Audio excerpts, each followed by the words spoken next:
오늘도 우리 사는 이야기 찾아주셔서 감사합니다. 사연자분이 보내주신 이야기 시작해볼게요. 저는 어렸을 때부터 부족함 없이 자랐습니다. 외동딸은 아니었지만 부모님은 항상 제가 원하는 건 뭐든 다 해주셨기 때문에 온실 속 화초처럼 귀하게 자랐죠. 과외나 학원이나 모든 지원을 아끼지 않으셨기 때문에 공부도 그럭저럭 하는 편이었어요. 그렇지만 수능을 망쳐서 원하는 대학 진학에는 실패했고 저는 재수를 결심했습니다. 1년간 치열한 공부 끝에 재수에 성공했고 인서울은 아니었지만 저는 그렇게 바라던 대학생활을 시작했죠. 집에서 통학이 불가능해 기숙사 생활을 하고 싶었지만 기숙사 정원이 꽉 차서 부모님은 학교 근처 원룸을 얻어주셨고 그렇게 대학생활과 제 첫 자취생활은 시작됐어요. 고등학교 때와는 다른 분위기에 처음엔 적응하기 힘들었지만 친구도 많이 사귀고 어울리며 즐겁게 대학생활을 했습니다. 저는 학창시절엔 공부만 해서 연애를 한 번도 해본 적이 없었거든요. 그러다 우연히 같은 과 선배의 소개팅 제안으로 그 남자를 만나게 되었죠. 저는 여중 여고를 나와서 남자들을 마주칠 기회가 많지 않았고 학원에서도 동급생 친구들만 겪어봐서 알바를 하면서 공부를 한다는 게 그 당시에는 굉장히 멋져 보였고 아직 어린 제 눈에는 무척 큰 어른처럼 보였죠. 그렇게 우리는 커플이 되었고 무난하게 결혼까지 이어졌습니다. 남편은 대기업까지는 아니었지만 나름 탄탄하고 좋은 회사에 취직을 하게 되었습니다. 그런데 안타깝게도 결혼하고 얼마 안 돼서 발령이 지방으로 나게 되었어요. 아직 신혼인데 너무너무 아쉬웠죠.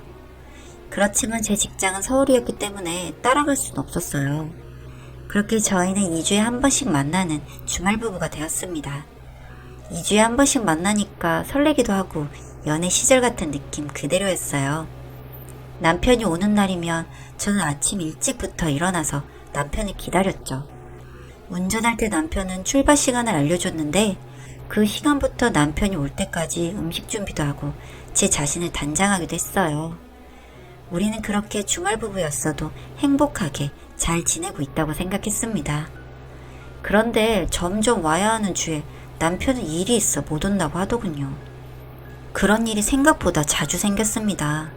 저는 남편과 만나면 뭘 해야 할지, 뭘 먹어야 할지 항상 고민하고 즐거워했는데 남편은 아니었나 보더라고요.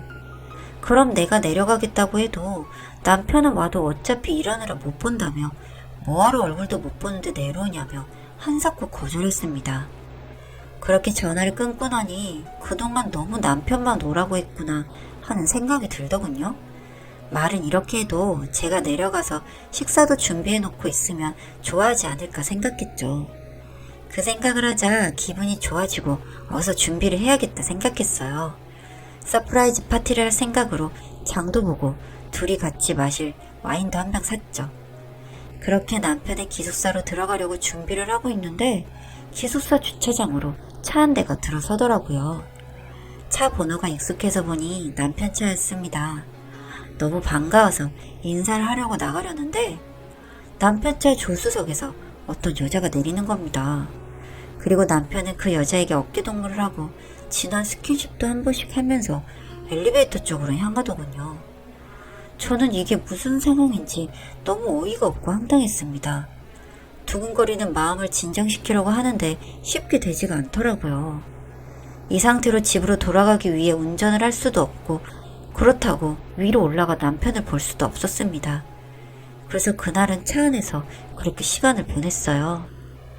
깜깜한 차 안에서 혼자 앉아 있으니 마음이 차분해지더군요.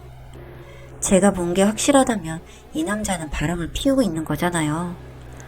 나는 아직 이 남자를 사랑하는데 이 남자는 그게 아니었구나 하는 생각을 하니 솔직히 억장이 무너지더라고요. 싫은 감정이라도 생기고 정말 꼴보기 싫은 상태였다면 좀 나았을까요? 결혼한 지 얼마 안 된 데다가 고작 2주에 한 번씩 봤는데 쌓일 게 뭐가 있었겠어요.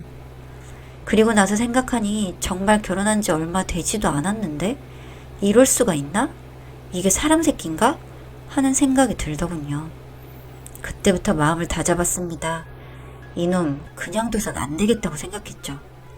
여기까지 내려왔으니 그냥 갈 수는 없고 집에서 그 둘이 떠나기만을 기다렸습니다. 다음날 아침이 되자 둘은 정말 회사를 가기는 가는 건지 정장 차림으로 집을 나서더군요. 저는 그 둘의 모습을 촬영하고 기숙사로 올라갔습니다. 처음으로 발령받았을 때 그때 가보고 두 번째였는데 그때와는 다른 모습이더군요. 둘은 아예 살림을 차린 것 같았습니다. 제 안에 있던 분노가 활활 타올랐습니다. 증거가 될 만한 사진을 찍었고 거실에는 휴대폰 거치대를 이용해서 최대한 눈에 띄지 않는 곳에 동영상 촬영이 되도록 준비를 해두었습니다. 그리고 기다렸죠. 이번에 왔을 때 증거를 확실히 잡아야겠다고 생각했거든요. 그렇게 소파에 앉아서 기다렸습니다. 얼마간의 시간이 흘렀을까요? 복도에서 소리가 들리더군요. 남편의 목소리임을 확인하고 동영상 재생 버튼을 누른 채 저는 베란다로 몸을 숨겼습니다. 도어락이 풀리는 소리가 들리고 다행히도 그 여자와 남편 둘이 들어오더군요. 대화 내용을 들으니 둘은 직장사람의 결혼식을 다녀온 것 같았습니다.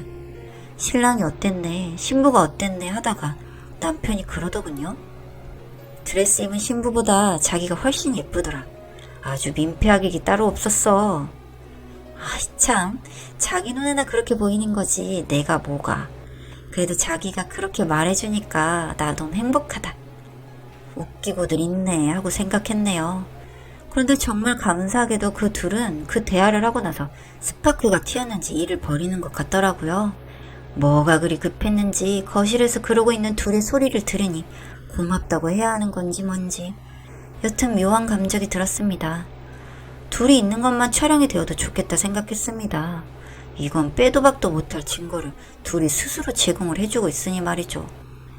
거의 일이 끝나간다 싶을 때 베란다 문을 열고 거실로 들어섰네요.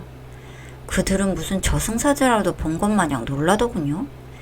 여자는 소리를 지르고 남편은 저인 걸 확인하고 옷을 주섬주섬 주워 입더라고요. 입을 필요 없어. 그거 입는다고 뭐가 달라지니? 어차피 여기서 들을 건 다 듣고 있었는데? 이 여자랑 살림 차리느라 집에 안 왔던 거구나. 너 정말 웃기다. 덕분에 내가 좋은 구경했네.